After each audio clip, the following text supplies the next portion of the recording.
চলন্ত নাগরদোলা থেকে ছিটকে পড়ে মর্মান্তিক মৃত্যু হলো এক তরুণীর।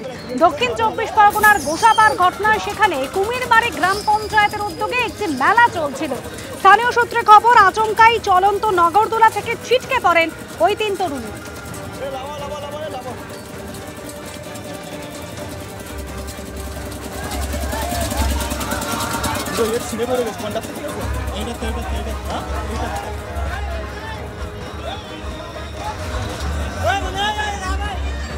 মেলায় বিদ্যুৎ চালিত নাগরদোলায় উঠেছিলেন কুমিরমারির বাসিন্দা ওই 3 তরুণী। আচমকাই একজন ছিটকে পড়েন চলন্ত নাগরদোলা থেকে। সায়ন্তনী মণ্ডল বেলভিউ নার্সিংহোমে ভর্তি করা হয়, কিন্তু মৃত্যু হয়েছে তার। আমাদের প্রতিনিধি পার্থপ্রতিম ঘোষ এই মুহূর্তে রয়েছেন আমাদের সঙ্গে। পার্থপ্রতিম, কি কারণে মর্মান্তিক দুর্ঘটনাটি ঘটলো? যান্ত্রিক ত্রুটি নাকি অন্য কোনো কারণ রয়েছে? দেখো, সেই বিষয়টা পরবর্তীকালে তদন্তকারীরা খতিয়ে দেখবেন। তবে এই নাগরদোলার যিনি মালিক অর্থাৎ যিনি এই ব্যবস্থাপনাটি করেছিলেন অমল বৈদ্য, তাকে পুলিশ গ্রেপ্তার করেছে। ঘটনাটি যেটা ঘটে সেটা হচ্ছে গতকালকে দক্ষিণ 24 পরগনার গোসাবার কুমিরমারি গ্রাম পঞ্চায়েতের উদ্যোগে 5 দিনের একটা সাংস্কৃতিক অনুষ্ঠান ও মেলার আয়োজন করা হয়েছিল এবং তখনই বিদ্যুৎ চালিত যে নাগরদোলা ছিল সেখানে কুমিরমারির 3 বাসিন্দা তরুণী তারা সেই নাগরদোলায় উঠেছিল এবং হঠাৎ করে উপর থেকে একটা উচ্চতা থেকে নিচে পড়ে যায়, যার মধ্যে সায়ন্তনী মণ্ডল নামে এক তরুণীকে গুরুতরভাবে আহত হন। তাকে হাসপাতালে নিয়ে গেলে চিকিৎসকরা পরবর্তীকালে জানান তার মৃত্যু হয়েছে।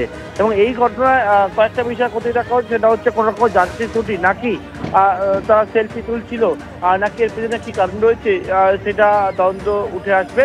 তবে এই মর্মান্তিক দুর্ঘটনাটি ঘটে গতকালকে এবং যাতে একজনের মৃত্যুর মতো ঘটনা ঘটে। ধন্যবাদ পার্থপ্রতিম।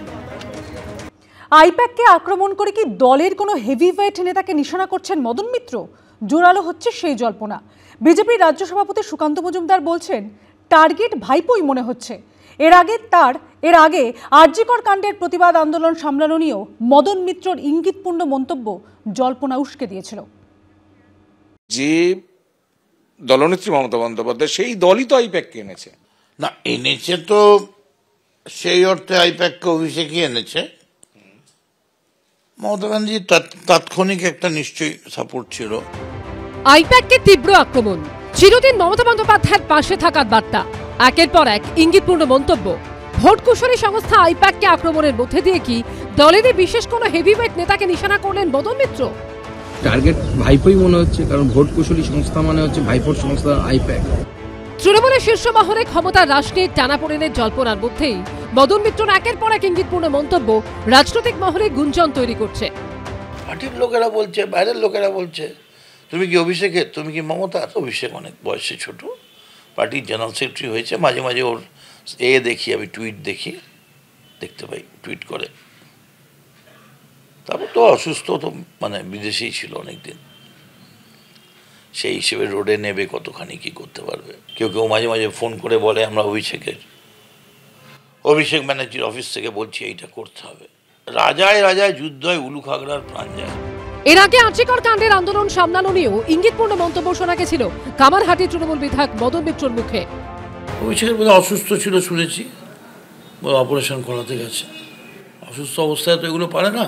আর তাছাড়া যে লেভেলের ব্যাপারটা ছিল সেটা অভিষেক লেভেলের ব্যাপার ছিল না, এটা মমতা ব্যানার্জির ব্যাপারই ছিল, চিফ মিনিস্টারের ব্যাপার ছিল। সম্প্রতি একের পর এক প্রশাসনিক ও সাংগঠনিক বৈঠক থেকে মমতা বন্দ্যোপাধ্যায় স্পষ্ট করে দিয়েছেন তিনিই শেষ কথা।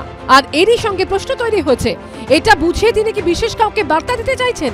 আর এই গোটা পর্বে মদন মিত্র মমতা বন্দ্যোপাধ্যায়ের কোনো বিকল্প নেই বলে বারবার বিশেষ থেকে ইঙ্গিত করেছেন। মমতা বন্দ্যোপাধ্যায়ের ওপর ভগবানের এমন আশীর্বাদ, তিনি যতদিন সুস্থ থাকবেন ওই চেয়ারে বসে থাকবেন, কারুর নাড়াবার ক্ষমতা নেই। তাড়াহুড়ো করে কোনো লাভ নেই। যদি কেউ তাড়াহুড়ো করেন তাহলে ভুল করছেন। অভিষেক বন্দ্যোপাধ্যায়ের ইঙ্গিত আমি আমার কথা বলতে পারি, তাড়াহুড়ো করে মমতাকে সরানো যাবে না। অ্যাকচুয়ালি মমতা ছাড়া কাউর তো একাধিপত্য নেই, মমতা ছাড়া কাউর তো পুরো অধিকার নেই। ফের সরব মদন মিত্র, এবার তার নিশানায় আইপ্যাক, কিন্তু আসল টার্গেট কি অন্য কেউ? এবিপি আনন্দ।